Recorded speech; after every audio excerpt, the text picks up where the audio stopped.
অনেকেই বলেছেন আখের রস অমৃত সমান। শুধু আখের রসই নয়, গুড়ও বেশ পুষ্টিকর উপাদান বলে মনে করেন চিকিৎসকরা। এই অবস্থায় আখের চাহিদা বেড়ে গিয়েছে বাজারে, তাই বাজার ধরতেই উত্তরবঙ্গের কৃষকরা সেই আখ চাষের পথই ধরছেন। ধান চাষ ছেড়ে আখ চাষ শুরু করেছেন উত্তর দিনাজপুরের কৃষকরা। 15,000 টাকা খরচ করে চাষ করে পাচ্ছেন 30 থেকে 40,000 টাকা। বেশিরভাগ কৃষকই আখ চাষ করে খরচের তুলনায় 3 গুণ লাভ করছেন।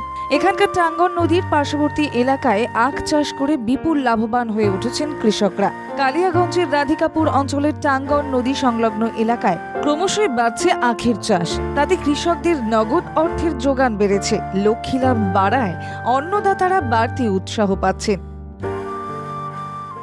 দাম ভালো পাই।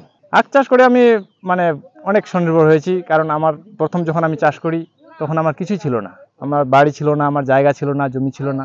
এখন ঈশ্বরের কৃপায়, আপনাদের ছোট বড় আশীর্বাদে এখন আমার বাড়ি হয়েছে।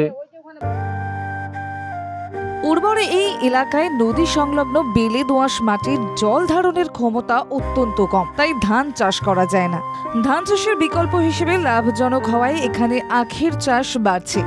আখ মৌসুমী ফসল হলেও এখন বাজারে সারা বছরই আখের রস বা জুস বিক্রি হয়, আর এই জুস বিক্রেতারাই সারা বছর প্রয়োজন অনুসারে সরাসরি কৃষকদের জমি থেকে পাইকারি দামে আখ কিনে নিচ্ছেন।